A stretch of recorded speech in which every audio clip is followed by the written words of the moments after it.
बिना मृत्यु के पुनर्जन्म। एक चोर ने राजा के महल में चोरी की। सिपाहियों को पता चला तो उन्होंने उसके पद चिन्हों का पीछा किया। पीछा करते करते वे नगर से बाहर आ गए। पास में एक गांव था। उन्होंने चोर के पद चिन्ह गांव की ओर जाते देखे। गांव में जाकर उन्होंने देखा कि एक संत सत्संग कर रहे हैं और बहुत से लोग बैठकर सुन रहे हैं। चोर के पदचिन्ह भी उसी ओर जा रहे थे। सिपाहियों को संदेह हुआ कि चोर भी सत्संग में लोगों के बीच बैठा होगा। वे वहीं खड़े रहकर उसका इंतजार करने लगे। सत्संग में संत कह रहे थे, जो मनुष्य सच्चे हृदय से भगवान की शरण चला जाता है, भगवान उसके संपूर्ण पापों को माफ कर देते हैं।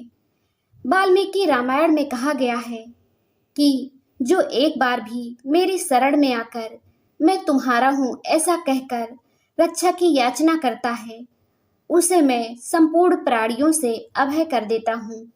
यह मेरा व्रत है। इसकी व्याख्या करते हुए संत श्री ने कहा, जो भगवान का हो गया उसका मानो दूसरा जन्म हो गया। अब वह पापी नहीं रहा, साधु हो गया। अगर कोई दुराचारी से दुराचारी भी अनन्य भक्त होकर मेरा भजन करता है तो उसको साधु ही मानना चाहिए, कारण कि उसने बहुत अच्छी तरह से निश्चय कर लिया है कि परमेश्वर के भजन के समान अन्य कुछ भी नहीं है। चोर वहीं बैठा सब सुन रहा था। उस पर सत्संग की बातों का बहुत असर हुआ। उसने वहीं बैठे बैठे यह दृढ़ निश्चय कर लिया कि अभी से मैं भगवान की शरण लेता हूँ। अब मैं कभी चोरी नहीं करूँगा। मैं भगवान का हो गया। सत्संग समाप्त हुआ। लोग उठकर बाहर जाने लगे। बाहर राजा के सिपाही चोर की तलाश में थे। चोर बाहर निकला तो सिपाहियों ने उसके पद चिन्हों को पहचान लिया और उसको पकड़ के राजा के सामने पेश किया। राजा ने चोर से पूछा, इस महल में तुम्ही ने चोरी की है ना? सच सच बताओ, तुमने चुराया धन कहाँ रखा है? चोर ने दृढ़ता पूर्वक कहा, महाराज, इस जन्म में मैंने कोई चोरी नहीं की। सिपाही बोला, महाराज, यह झूठ बोलता है। हम इसके पद चिन्हों को पहचानते हैं। इसके पद चिन्ह चोर के पद चिन्हों से मिलते हैं। इससे साफ सिद्ध होता है कि चोरी इसी ने की है। राजा ने चोर की परीक्षा लेने की आज्ञा दी, जिससे पता चले कि वह झूठा है या सच्चा। चोर के हाथ पर पीपल के 2.5 पत्ते रखकर उसको कच्चे सूत से बांध दिया गया। फिर उसके ऊपर गर्म करके लाल किया हुआ लोहा रखा, परंतु उसका हाथ जलना तो दूर रहा, सूत और पत्ते भी नहीं जले। लोहा नीचे जमीन पर रखा तो वह जगह काली हो गई। राजा ने सोचा कि वास्तव में इसने चोरी नहीं की, यह निर्दोष है। अब राजा सिपाहियों पर बहुत नाराज हुआ कि तुम लोगों ने एक निर्दोष पुरुष पर चोरी का आरोप लगाया है, तुम लोगों को दंड दिया जाएगा। यह सुनकर चोर बोला, नहीं महाराज, आप इनको दंड ना दें, इनका कोई दोष नहीं है। चोरी मैंने ही की थी। राजा ने सोचा कि यह साधु पुरुष है, इसलिए सिपाहियों को दंड से बचाने के लिए चोरी का दोष अपने सिर पर ले रहा है। राजा बोला, तुम इन पर दया करके इनको बचाने के लिए ऐसा कह रहे हो, पर मैं इन्हें दंड अवश्य दूंगा।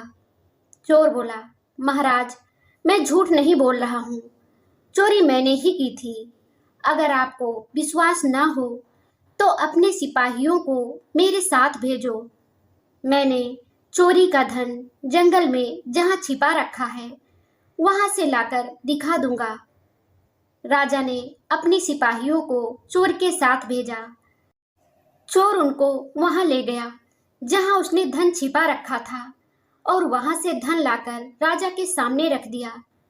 यह देखकर राजा को बड़ा आश्चर्य हुआ। राजा बोला, अगर तुमने ही चोरी की थी तो परीक्षा करने पर तुम्हारा हाथ क्यों नहीं जला? तुम्हारा हाथ भी नहीं जला और तुमने चोरी का धन भी लाकर दे दिया।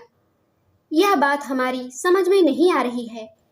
ठीक ठीक बताओ, बात क्या है? चोर बोला, महाराज, मैंने चोरी करने के बाद धन को जंगल में छिपा दिया और गांव में चला गया। वहां एक जगह सत्संग हो रहा था। मैं वहां जाकर लोगों के बीच बैठ गया। सत्संग में मैंने सुना कि जो भगवान की शरण लेकर पुनः पाप न करने का निश्चय कर लेता है, उसको भगवान सब पापों से मुक्त कर देते हैं, उसका नया जन्म हो जाता है। इस बात का मुझ पर असर पड़ा और मैंने दृढ़ निश्चय कर लिया कि अब मैं कभी चोरी नहीं करूंगा। अब मैं भगवान का हो लिया। अब मैं चोरी नहीं करूंगा। अब मैं भगवान का हो गया था, इसलिए तब से मेरा नया जन्म हो गया। इस जन्म में मैंने कोई चोरी नहीं की, इसलिए मेरा हाथ नहीं जला। आपके महल में मैंने जो चोरी की थी, वह तो मैंने पिछले जन्म में की थी। कैसा दिव्य प्रभाव है सत्संग का। मात्र कुछ क्षण के सत्संग ने चोर का जीवन ही पलट दिया। उसे सही समझ देकर पुण्यात्मा धर्मात्मा बना दिया। चोर सत्संग वचनों में दृढ़ निष्ठा से कठोर परीक्षा में भी सफल हो गया और उसका जीवन बदल गया। राजा उससे प्रभावित हुआ, प्रजा से भी वह सम्मानित हुआ और प्रभु के रास्ते चलकर प्रभु कृपा से उसने परम पद को भी पा लिया।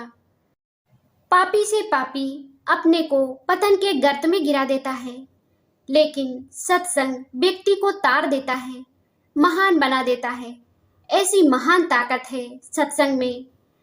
दोस्तों, यह कहानी आपको कैसी लगी हमें कमेंट करके जरूर बताएं।